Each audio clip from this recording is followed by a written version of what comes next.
If you've been paying attention to the messaging from, well, the big institutions over the last decade or so, you've seen this incredibly fast U-turn, haven't you? Oh, absolutely. It's whiplash-inducing. Yeah. For like 40 years, it was all stop having babies, population bomb, we're doomed, clear message. Constant drumbeat. Then bam, sometime in the 2020s, it's panic mode. Where are all the babies? We need workers. Our birth rates are collapsing. Right. And the thing is, the institutions didn't fundamentally change, but the math. The math just became unavoidable. Exactly. So today, we're going to try and cut through all the noise, the culture war stuff, the politics. And just look at the numbers. Pure economics. Because the premise is actually, well, it's terrifyingly simple when you boil it down. Which is? If the cost of raising a child successfully, like giving them a decent shot, costs more than the average working person can possibly earn, well, what other outcome could anyone really expect? Okay, so our mission for this deep dive is really specific then. We want to pinpoint the policy shifts, the economic changes between, say, 1970 and today, 2025. Yeah, the things that turned having kids from something economically maybe neutral, or at least manageable, into what feels like financial suicide for a lot of the middle class now. Precisely. And we're focusing on 4 huge cost drivers: housing, healthcare, childcare, and the big one, education debt. Right. And to make it concrete, you mentioned using a comparison. Yeah, a really illustrative one, I think. We'll pit a successful 1975 single-income family against a, frankly, struggling 2025 dual-income family. Yeah. And that comparison really throws the pressure points into sharp relief. It shows where the system just broke. All right, let's dive in. Start with that 1970s baseline. You called it middle-class normal. What did that actually feel like financially? It was about having breathing room. Margin. In the 70s, it wasn't unusual for a single income earner, maybe a factory worker, a tradesperson, to comfortably support a family of 4, 5, even 6. 6 kids on one income. Yeah. Children weren't seen as this massive financial drain. They were just part of life, integrated without causing, economic panic. And the key was housing. Housing affordability was fundamental. You could buy a decent family home for maybe 2-3 times your annual salary. Okay, 2 to 3 times. That's hard to imagine now. Right. It meant you could realistically save up a down payment in just a couple of years, get your family settled early on, build that foundation. And those other costs, the ones crushing families today. They just weren't the same beasts. College, for instance. State university tuition. You could often cover that with a summer job, maybe a part-time gig during the year. So you start your career without a mountain of debt. Exactly. Debt-free. And healthcare, even for big things like having a baby. Yeah. Employer plans usually covered most of it. Hospital birth might cost the family, a few $100 out of pocket? Okay, so let's put numbers on it. The Johnson family, 1975. Right. Picture this. Dad's a factory worker earning $12,000 a year. Decent middle-class wage then, supporting 3 kids. And the house. Purchased for $28,000. That's just 2.3 times his salary. Incredible. So what did that mean monthly? It meant his total housing cost, mortgage, taxes, insurance was around $270 a month. Only 27% of his income. Yeah. And critically, childcare costs. 0. Mom was at home. Okay. So even with 3 kids, putting some money aside for savings, maybe thinking about college down the line, their total monthly net was about 83% of their income. Which leaves 17% left over. 17% buffer, disposable income every month. On one salary. With 3 kids. That's 17%. That's financial security, isn't it? Peace of mind. That's exactly what it is. Now, flipped it today. The Martinez family, 2025. Okay, different world. Totally different. Dual income, they're a software developer and a teacher. Good jobs. Combined salary, $140,000. Sounds like a lot more money. It is, in absolute terms. But they have 1 child, they desperately want a second, but they feel completely stuck. Even though they did everything right, got the degrees, the good jobs. Yep. But look at the pressure points now. They bought a house for $450,000, which honestly isn't even crazy high for many areas. But with interest rates, taxes. Their total monthly housing payment is $4,150. Wow. Okay, what percentage is that? That's 52% of their after-tax income. Gone. Right off the top. More than half their money just for shelter. Before anything else. Before anything else. And then you layer on the new non-negotiables. Childcare for their 1 kid. $1,800 a month. Another huge slice. What's that percentage-wise? That's 23% of their take-home pay for 1 child. Okay, so housing 52%, childcare, 23%. Yeah. That's 75% already. And we're not done. Student loans, both of them have debt. That's another $1,100 a month. Which is 14% of their take home. So you add it all up. Housing, childcare, student loans, that's 89% right there. leaving 11% for everything else. Food, gas, car payments, insurance, clothes, utilities. It's impossible. When you factor in all their other basic living expenses, transportation, food, healthcare premiums, utilities, their total monthly bills exceed $10,300. But their take-home pay. It's only about $7,900. Oh my God. So They're going $2,480 deeper into debt every single month. just to live Yeah. a standard middle-class life with one kid. Just to maintain, that's the horrifying math. So 1975, single income, 3 kids, 17% surplus. 2025, dual income, 1 kid, sinking deeper into debt every month. Despite having twice the workers and earning way more in absolute dollars, the numbers don't lie. The system isn't just neutral anymore, it feels actively hostile to forming a family. And that hostility, it really shows up in housing, doesn't it? You mentioned that house-to-income ratio shift. Tell us more about that. Yeah, the numbers are stark. Back in 1970, the national average ratio was about 2.7 times income. So a $23,000 house on $8,700 median income, something like that. Exactly. Saving a down payment maybe took 2-3 years of serious saving achievable. And today, 2025. Today, the national average is around 6 times income. So think a $420,000 median house price on a $70,000 median income. 6 times. And that's the average. That's the average. In desirable cities, places with jobs, it's easily 8 times, 10 times, even 12 times income. So saving that down payment now takes 10, maybe 15 years, if you're lucky. If you have 0 setbacks, no job loss, no medical bills, no emergencies. And that delay, it pushes everything back, right? Buying that first home, gets pushed into your mid-30s, late 30s, even 40s for many. which are peak fertility years. Exactly. The economic reality is directly consuming the biological window for starting a family. How can you commit to kids if you don't even know where you'll be living next year? If you're constantly unstable? It creates this chronic instability. And this pressure, this instability, is argued to be driving the most visible sign of complete system failure: homelessness. Okay, that's a strong claim. Connecting homelessness directly to this affordability crisis for working people. The argument is that homelessness isn't primarily about, the often cited personal failings like addiction or mental health, though those are factors for some. It's presented as proof positive that the basic math doesn't work even if you have a job. How does the data back that up? How is it systemic? It's about that lack of margin we talked about. Look at the math for someone working, say, a minimum wage job or even slightly better, earning maybe $3,000 a month. Okay. But rent in many places is easily $2,000, maybe more. That leaves $1,000 or less for everything else: food, transportation to get to that job, utilities, phone, clothes, trying to save. There's zero cushion. 0. So what happens? One unexpected event: your car breaks down, you need emergency dental work, the landlord hikes the rent $200. You're immediately over the edge. Immediately. You miss rent, you get evicted, now you have an eviction on your record, making it almost impossible to rent again.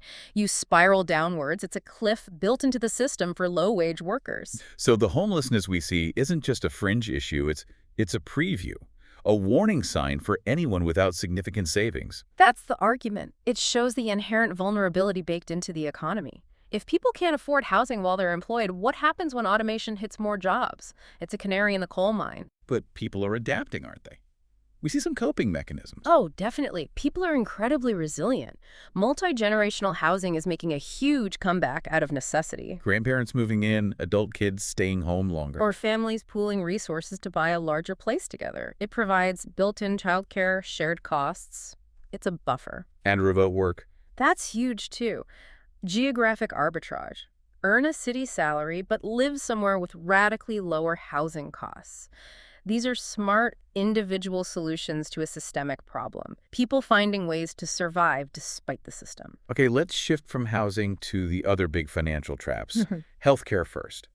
You mentioned the cost of just having a baby. It's staggering. Back in the 70s, we said maybe a few $100 out of pocket for a hospital birth, maybe $500 to $1,000 total costs. And now, Even with what most people consider good insurance, you're likely looking at $10,000 to $15,000 out of pocket for a straightforward, uncomplicated birth. $10,000 to $15,000. Easily.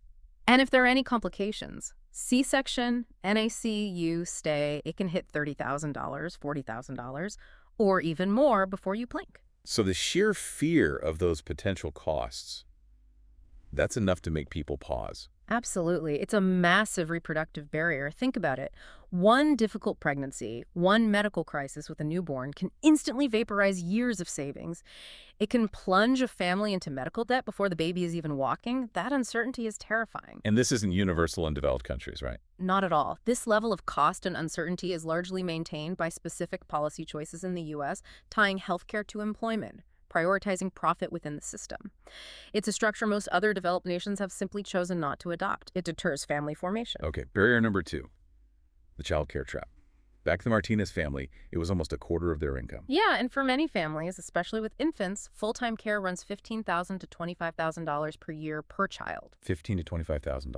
Depending on where you live and your income, that can represent anywhere from 30% to, unbelievably, sometimes 80% of one parent's entire after-tax salary. 80%. So one parent is basically working just to pay for childcare. That's the impossible equation. You need 2 incomes to have any hope of affording housing and health care. But then the cost of childcare effectively cancels out the entire financial contribution of that second earner. You're trapped. You work 2 jobs to break even, or sometimes less than break even. Exactly. You're running faster and faster on the hamster wheel just to stay in the same place, often with zero ability to save, let alone afford that second child you might want. This feels like what you call the 2-income ratchet effect. Could you explain that path? Yeah, it happened in stages. Think about the 80s. 2 incomes started becoming more common, but it felt like opportunity. You could afford nicer things, vacations, a second car. It was additive. Right.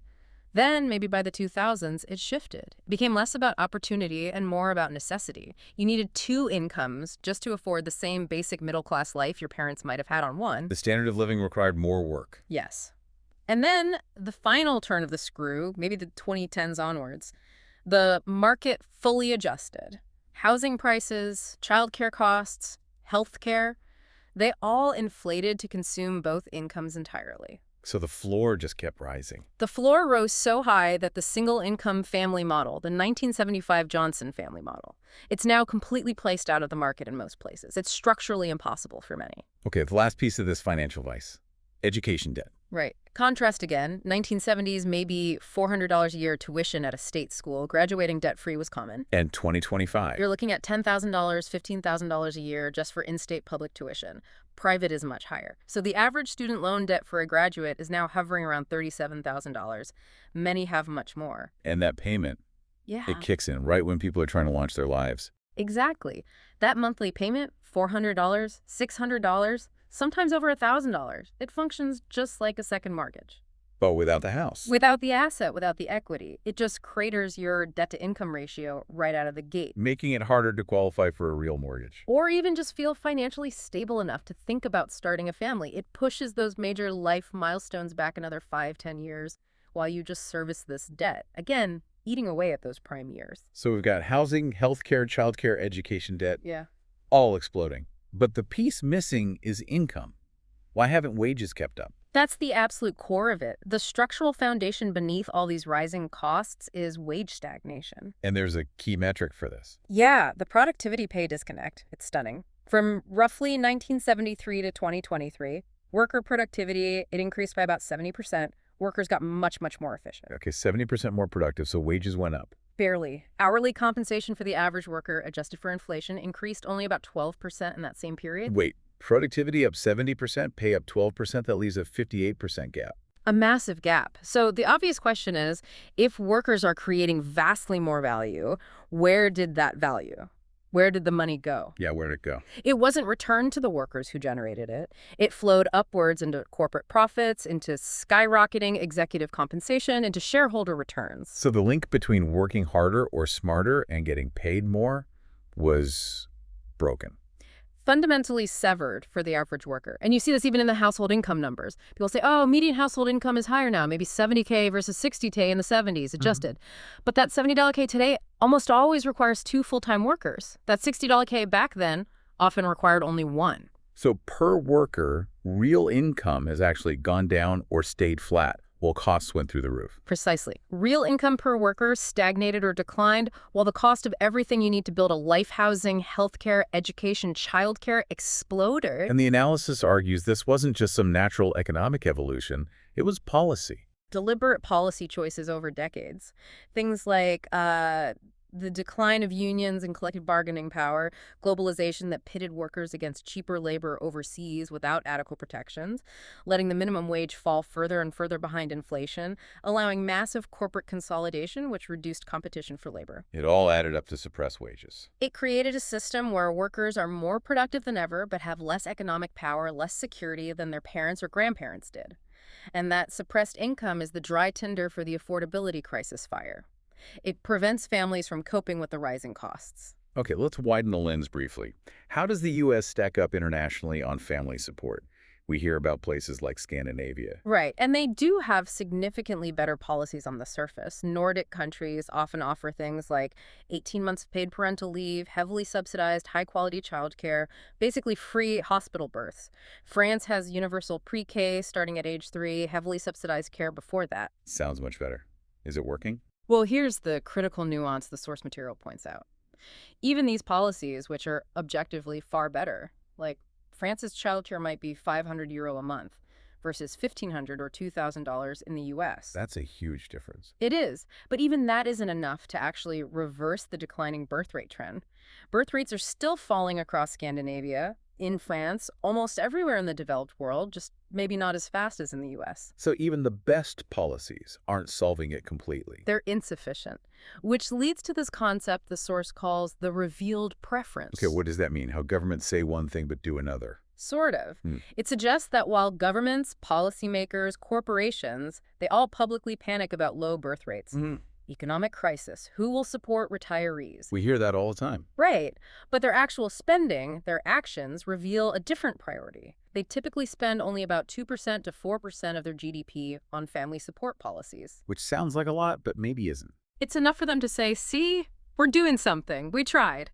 But it's nowhere near the level of investment needed to actually make having children economically attractive again for the average person. What would that require? Truly fixing it would likely mean things like fully covered childcare, full salary replacement during extended parental leave, aggressive measures to control housing costs, interventions far beyond that 2–4% level. So the revealed preference is they prefer to talk about the problem rather than implement the potentially very expensive solutions. That's the uncomfortable conclusion presented. Their actions suggest they aren't willing to pay the real price to reverse the trend, despite the rhetoric. And wrapping back to the listener, understanding this, that it's systemic, that the math is broken. It's important, isn't it? It's crucial, because it means you are not failing. If you're struggling to afford kids or deciding not to have them for financial reasons, it's not a personal shortcoming.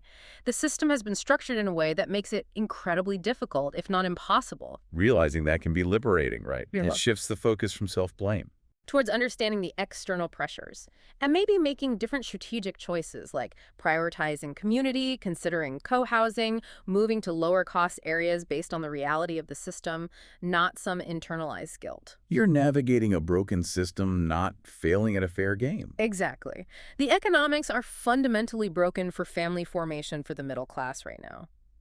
But that blame doesn't belong on your shoulders. Okay, so let's recap the core of the trap. For a typical middle-class family today, housing, eating over half your take-home pay. Check. Childcare. Consuming potentially an entire second salary, making two incomes feel like zero gain. Check. Student debt. Delaying homeownership and family formation by years, right in your prime fertility window. Check. And underlying it all, wages that have been deliberately kept stagnant for 50 years, completely disconnected from the value workers actually produce. The result being that having children, once a normal part of life, is now mathematically predictable as being unaffordable for vast swaths of the population. It's just arithmetic at this point. Which brings us to the final, really pointed dichotomy raised by the source material we've been discussing. Oh. If the math is this clear, if the solutions, while maybe expensive, are fairly obvious conceptually, control housing costs, fix healthcare access, subsidize childcare properly, why is nothing truly effective happening? What are the possibilities presented? The source puts it bluntly, and we need to be clear this is the source's framing. Either the people in charge, the decision makers, are, quote, too stupid to understand basic math, Okay. or The outcome we're seeing, the decline in family formation, particularly among the non-wealthy, is, quote, exactly what they wanted. That's a heavy thought. It's provocative, and it leaves us and you, the listener, with something really crucial to mull over. The system, through specific policy levers, made children unaffordable. Then the narrative turns around and blames individuals for responding rationally to those economic signals by not having kids they can't afford. So instead of fixing the root causes, The effort seems directed towards gaslighting individuals, pathologizing the consequences like homelessness. Ask yourself, why? Why maintain a system producing this visible crisis on our streets, this demographic winter? What purpose does this mass economic precarity actually serve?